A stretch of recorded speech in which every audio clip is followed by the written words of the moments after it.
안녕하세요. 저는 레피드 속독에서 2024년 멘토링 특강을 진행하게 된 이도현이라고 합니다. 오늘 발표에 앞서서 저 자신을 소개해 볼까 합니다. 저는 서울대학교 의예과에 2024학년도 신입생으로 입학을 하게 되었습니다. 저는 서울대학교 의예과 말고도 경희대학교 의예과 교과전형, 경희대학교 의예과 네오르네상스 학생부 종합전형 이렇게 총 3군데에 합격을 하였습니다. 오늘 제가 말씀드리고자 하는 것은 크게 두 부분입니다. 첫 번째로 국어, 영어, 수학 과목별로 어떻게 시기별로 공부를 어떻게 해야 하는지, 두 번째는 독서와 글쓰기의 중요성입니다. 두 번째, 이 독서와 글쓰기의 중요성이 오늘의 메인 주제이니 이 부분 참고해서 들어주셨으면 좋겠습니다. 우선 첫 번째로 국어 공부법에 대해서 말씀을 드릴까 합니다. 저는 초등학교 1, 2, 3학년 때 엄마가 집에서 책 읽어라 라는 말을 하지 않으면 공부를 하나도 하지 않았던 그런 학생이었습니다. 그러나 이제 부모님께서 초등학교 4학년 때 처음으로 레피드 속독에 가보라고 권유를 해주셨어요. 그 뒤로 이제 레피드 속독에 다니면서 글 읽기가 무엇인지, 그 다음에 책 읽는 법, 속독을 어떻게 하는지 다양한 것들을 배웠는데요. 그것들을 적용하면서 저 스스로 다양한 분야의 책을 읽을 수 있었습니다. 저는 한국 명작 소설, 외국 명작 소설, 과학 잡지, 인문학 소설들, 그리고 또 철학 도서들까지 굉장히 다양한 분야의 책을 읽을 수 있었습니다. 저는 초등학교 시절 국어 공부에 있어서 가장 중요한 것은 글자 자체와 익숙해지는 것이라고 생각합니다. 최근에는 유튜브와 같은 영상 매체들이 굉장히 대중화되어 있는데요. 그렇다 보니 아이들이 책을 통해서 정보를 습득하는 것이 아니라 영상을 보고 미디어를 통해서 정보를 습득합니다. 그러나 그것은 국어 공부에 있어서 악영향을 끼칠 뿐입니다. 제가 추천드리는 것은 최대한 많은 분야의 책을 읽으면서 지식과 그 다음에 글자 자체와 익숙해지는 그러한 경험을 초등학교 때 하길 추천드립니다. 중학교에 올라가서는 중학교 1학년과 중학교 2, 3학년 때 공부 방법에 큰 차이가 생깁니다. 우선 중학교 1학년의 경우에는 자유학년제와 자유학기제로 인해 상당히 많은 시간이 주어지게 되는데요. 저는 그 시간을 활용하여 어려운 난도의 책들을 깊이 있게 이해하는 연습을 하였습니다. 초등학교의 목표가 글자와 익숙해지는 것이었다면 중학교 1학년 때의 목표는 글자를 이해하여 정확히 내 것으로 만드는 것입니다. 저는 4권의 책을 추천드리고 싶은데요. 총균세, 사피엔스, 정의란 무엇인가, 그리고 이기적 유전자, 이 총 4가지입니다. 사피엔스라는 책을 읽으면서 인문학적인 소양과 역사 지식을 얻을 수 있고요. 정의란 무엇인가 라는 책을 읽으면서는 정확히 내 생각을 정리할 수 있는 시간을 갖게 됩니다. 또한 이기적 유전자는 제 인생에 있어서 이제 사람들을 바라보는, 그리고 이 세계를 바라보는 시선을 바꿔주었던 책입니다. 이러한 책들을 읽으면서 고난이도의 그런 글들을 접하고 그것을 완전하게 이해하는 연습을 중학교 1학년 때 하셨으면 좋겠습니다. 중학교 2학년, 3학년 때부터는 책만 읽는 것이 아니라 이제 수능 공부를 입문해야 할 시기입니다.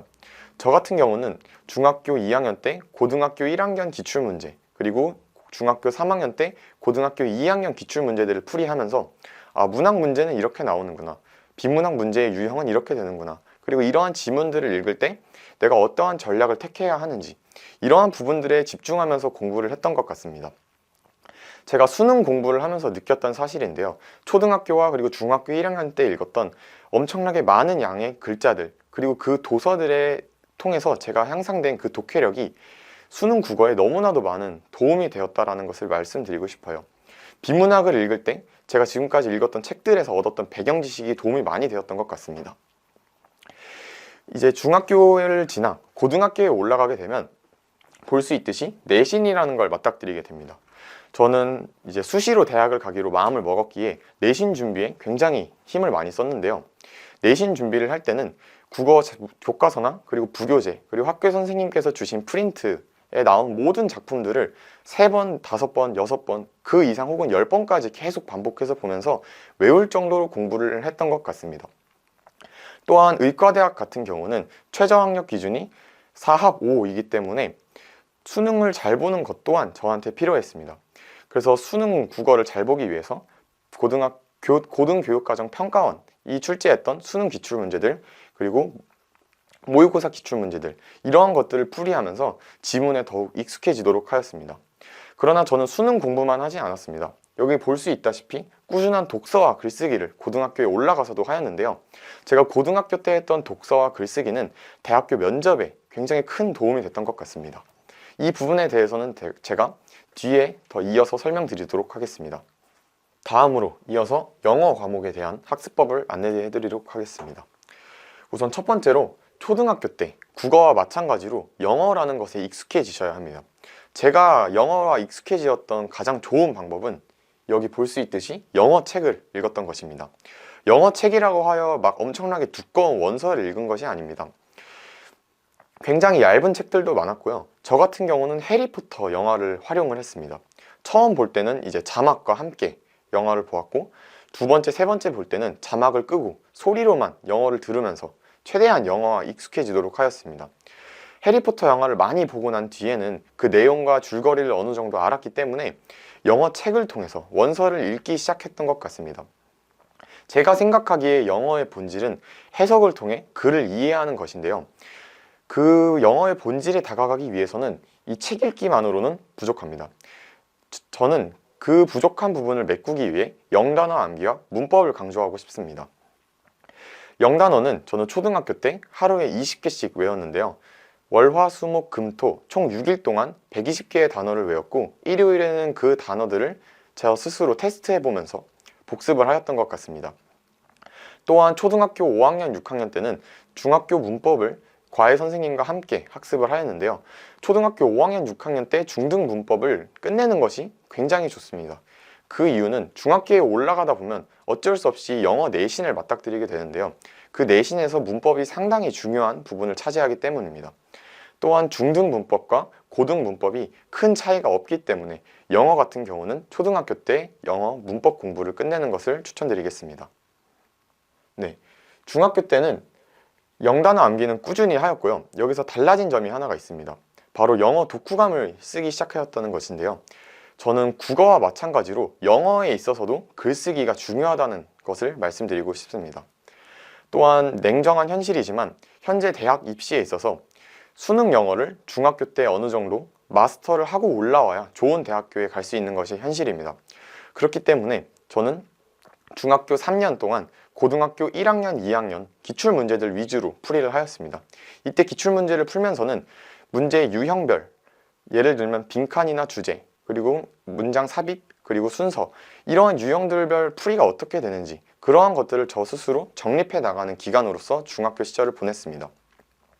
고등학교에 올라와서는 국어와 마찬가지로 엄청난 양의 내신을 맞닥뜨리게 됐는데요. 고등학교의 경우 중간고사나 기말고사 때 적어야 30개 혹은 많으면 50개 정도의 지문을 보게 됩니다. 제가 이 추천드리는 지문 암기법은 영어 지문을 우선 다 프린트를 해놓고 처음에는 동사만 화이트로 지우고, 두 번째 볼 때는 목적어까지 지우고, 세 번째 볼 때는 주어를 지우고, 그 다음에는 이제 조사나 부사까지 굉장히 세부한 내용까지 점차 지워나가면서 마지막에는 백지 상태에서 제가 모든 지문을 쓸 수 있을 정도로 공부를 하였습니다. 영어도 내신뿐만 아니라 수능 준비를 하였는데요. 저 같은 경우는 중학교 때 어느 정도 영어 수능을 준비를 해놨기 때문에 고등학교에 올라와서는 그 감을 잃지 않는 용도로 수능 특강과 고등학교 3학년 모의고사 기출문제들을 풀이하면서 한 해를 보냈던 것 같습니다. 다음으로는 수학에 대해서 설명을 해보도록 하겠습니다. 우선 저는 초등학교 때 그냥 구몬을 많이 풀었던 것 같습니다. 구몬을 풀면서는 계산을 실수하지 않으려고 노력을 많이 하였는데요. 제가 여러분들에게 꼭 해드리고 싶은 조언이 하나 있습니다. 계산 실수는 최대한 어릴 때 잡는 것이 좋습니다. 고등학교 때 잡으려고 하면은 절대 잘 잡히지 않고 이미 그 습관이 굳어있기 때문에 단기간에 바꾸기가 상당히 어렵습니다. 그래서 어렸을 때 여러분들이 이제 계산 실수를 안 하도록 한 번에 정확하게 푸는 연습을 하시는 게 좋을 것 같습니다. 그리고 이제 많은 분들이 제가 선행을 어디까지 했는지 여쭤보곤 하는데요. 저는 초등학교 5학년, 6학년 그 전까지는 혼자서 수학 공부를 하였고요. 5, 6학년 때부터 선행을 하기 시작했습니다. 2년 동안 중학교 1, 2, 3학년 그 3개년치의 선행을 모두 마쳤던 것 같네요. 중학교에 올라가서는 우선 초등학교 5학년, 6학년 때 제가 선행 나갔던 부분들을 복습을 하였습니다. 이때 복습을 할 때는 제가 배웠던 수업 내용과 다른 문제집 한 권을 사서 문제들을 풀이하였고요. 그리고 마찬가지로 제가 중학교에 올라와서 수학 내신을 준비하게 되었습니다. 수학 내신 같은 경우는 생각하는 힘을 기르는 것이 굉장히 중요합니다. 저는 여러분들에게 3가지 사고 습관을 전달해 드리고 싶은데요. 첫 번째는 문제를 보자마자 이 문제의 목표가 무엇이구나, 그것을 파악하는 것입니다. 두 번째 단계는 이 목표에 달성하기 위해서 어떠한 정보들이 문제에 주어져 있는지 이것을 확인하는 것이고요. 마지막 단계가 이 정보들을 어떻게 내가 활용해서 목표에 도달할지 그 과정들을 설계하는 것입니다.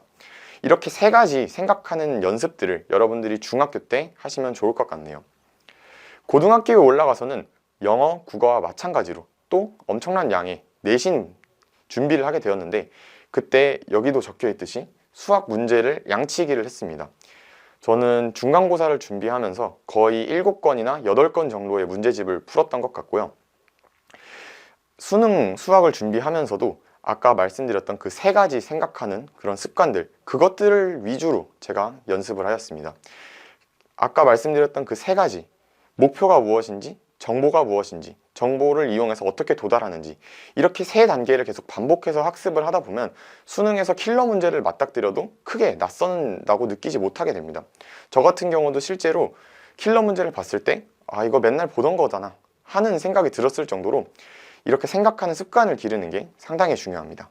지금까지 과목별 학습법에 대해서 소개를 모두 마쳤고, 지금부터 이제 독서와 글쓰기, 그게 왜 중요한지 제가 정확히 설명을 해드리겠습니다.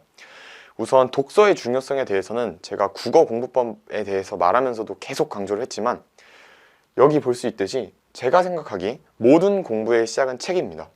여러분들이 학교에 가서 공부를 하든 아니면 학원에서 공부를 하든 모든 공부의 시작이 문제집이나 교과서 전부 다 글자로 이루어져 있습니다. 그리고 그러한 글자와 가장 익숙해지기 좋은 수단이 독서입니다. 그렇기 때문에 저는 독서의 중요성에 대해서 계속 강조하고, 또 여러분들이 그것을 그대로 실천하셨으면 좋겠습니다. 또한 여러분들은 독서를 하면서 볼 수 있듯이 기본적인 독해력을 엄청나게 올릴 수 있습니다. 제가 실제로 초등학교, 중학교 때 겪었던 경험들인데요. 여러분들은 이제 책을 읽으면서 큰 문단이 한눈에 들어오는 그러한 경험들까지도 하실 수 있을 겁니다. 처음에는 몇 글자 읽지 못했지만 점점 더 성장을 해 나가면 한 문장, 그 다음에는 한 문단, 이 문단이 한눈에 보일 정도가 된다면 정말 좋을 것 같네요. 또 여기 볼 수 있듯이 엄청난 양의 배경 지식을 습득할 수 있습니다. 저는 초등학교 때 읽었던 다양한 과학 잡지들 그리고 인문학 소설들이 수능 국어 비문학을 풀이할 때 있어서 상당히 많은 도움이 되었습니다. 수능 국어 비문학 같은 경우는 처음 보는 낯선 지문을 읽고 문제를 풀이하는 겁니다. 이렇게 낯선 지문을 읽을 때 지금까지 내가 한 번이라도 봤던 그런 단어가 등장한다면 심적으로 굉장히 안도감이 드는데요. 그러한 기분을 받기 위해서 여러분이 평상시에 독서를 습관처럼 하셔야 합니다. 지금부터는 글쓰기의 중요성에 대해서 말씀을 드리고 싶은데요. 제가 이 중요성을 강조하기 위해서 실제 한 사례를 갖고 왔습니다. 이 제시문은 제가 2024학년도 입시를 치르면서 실제로 받았던 면접 제시문입니다. 잠깐 읽을 시간을 갖고 스톱하셨다가 제 강의를 다시 들어주셨으면 좋겠습니다. 네, 저는 읽은 걸로 생각하고 이 지문을 먼저 요약을 해드리겠습니다. 이 지문의 상황은 이렇습니다. 현재 전쟁 상황이고 조선과 다른 나라가 전쟁을 했는데 조선이 패배하여 인질로 신하 한 명과 세자를 보내야 합니다. 볼 수 있듯이 신하의 이름은 방총이고요. 인질로 떠나기 하루 전날에 임금과 방총이 만나서 얘기를 하는 장면입니다. 방총이 여기서 총 3가지 질문을 하는데요. 첫 번째 질문은 임금님, 만약 길거리에 호랑이가 나타났다 라고 한 사람이 말한다면 믿으시겠습니까? 라는 질문입니다. 임금은 한 명이기 때문에 믿지 못하겠다고 말을 합니다. 그리고 방총이 두 번째 질문을 합니다. 만약 2사람이 나타나 호랑이가 길거리에 돌아다닌다 라고 말을 하면 믿으시겠습니까? 라고 묻자 임금은 반신반의하겠지만 나는 여전히 믿지 못할 것 같다 라고 대답을 합니다. 그리고 방총이 마지막 질문을 하는데요. 만약 3명 이상이 나타나서 길거리에 호랑이가 다닌다 라고 하면 임금님은 믿으시겠습니까? 라고 묻자 임금이 그제서야 나는 그러면 믿을 것 같구나 라고 대답을 하는 그러한 내용의 제시문입니다. 저는 면접관님이 이 제시문을 읽고 이것과 관련되어 있는 사회 현상이 무엇인지 물어보는 것이 제 첫 번째 질문이었습니다.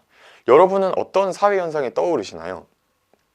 저는 가짜뉴스가 떠올랐습니다. 가짜뉴스와 이 제시문이 어떤 상관이 있냐?